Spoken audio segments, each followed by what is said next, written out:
ఇది ఒకటైతే ఈ దేశ వ్యతిరేక శక్తులను కూడా మాట్లాడుతూ ఉన్నాం ఈరోజు. ఏమని? నీట్ ఎగ్జామినేషన్లో ఈరోజు ఏదైతే లీకేజ్ అయిందో ఈ లీకేజ్ అయిన వెంటనే 31 మందిని అరెస్ట్ చేసి లోపలికి పంపించడం జరిగింది మా ప్రభుత్వం, ఎన్డీఏ ప్రభుత్వం. నేను అడుగుతా ఉన్న రాహుల్ గాంధీ గారిని కానీ, ఇండియా అలయన్సెస్ కానీ, రేవంత్ రెడ్డి గారిని కానీ, మీరు ఈ నీట్ ఎగ్జామినేషన్ మొన్న అయింది, సక్సెస్ఫుల్గా అయింది.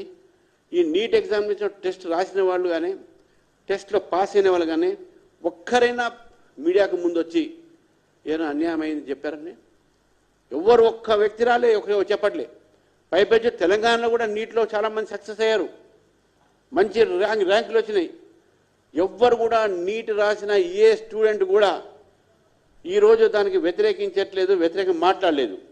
ఎందుకంటే కేంద్ర ప్రభుత్వం ఎమ్మటే తీసుకున్నటువంటి చర్య ఒకటి.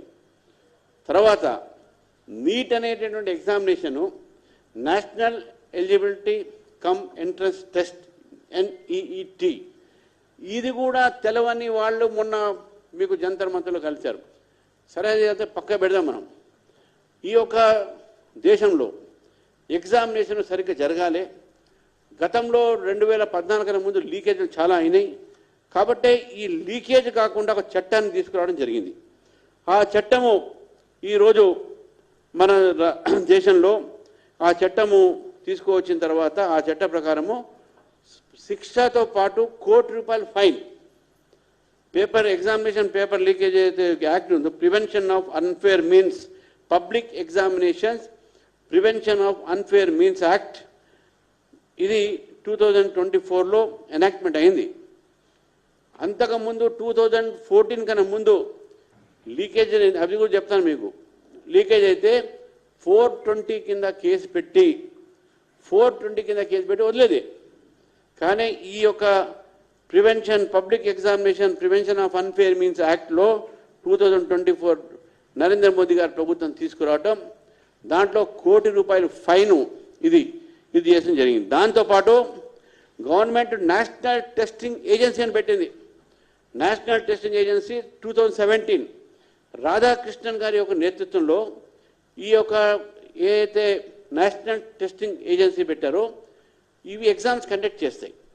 ఇందులో అన్ని రాజకీయ పార్టీలు, అకాడమిషియన్స్ వాళ్ళకి సంబంధించినటువంటి ఒక అభిప్రాయాలు తీసుకొని ఈ నేషనల్ టెస్టింగ్ ఏజెన్సీ వాళ్ళు టెస్ట్ పెడతా ఉన్నారు.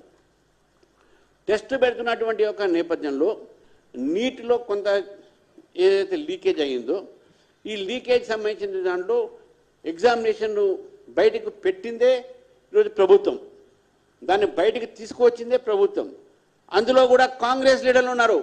పూనాకు, మహారాష్ట్రకు సంబంధించినటువంటి ఒక కుల్కర్ణి అయితే ఏంది, అక్కడ ఉన్నటువంటి ఒక వ్యక్తులు ఎవరైతే లీక్ చేశారో పేపర్ సెట్ చేసిన వాళ్ళు లీక్ చేశారో వాళ్ళు కాంగ్రెస్ పార్టీకి సంబంధించి ఉన్న వాళ్ళు చేసినటువంటి లీక్.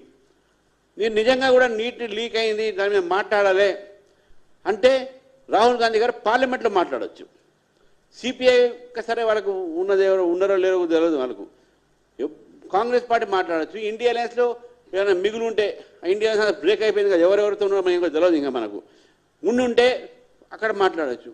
బయట రోడ్డు మీద ఏంటంటే నాకు అర్థం కాదు. సరే, ఇది నీట్ ఎగ్జామినేషన్ సంబంధించిన దాంట్లో నేను చెప్తాను. ఇప్పుడు ఒకటి నేను అడుగుతా ఉన్నాను ఈరోజు రాహుల్ గాంధీ గారిని కానీ, రేవంత్ రెడ్డి గారి కానీ, ఇక్కడ మీరు పేపర్ లీకేజ్ గురించి మాట్లాడుతున్నారు, ధర్మేంద్ర ప్రధాన్ గారి రెసిగ్నేషన్ గురించి మాట్లాడుతూ ఉన్నాను. మీ పేపర్ లీకేజ్ 2014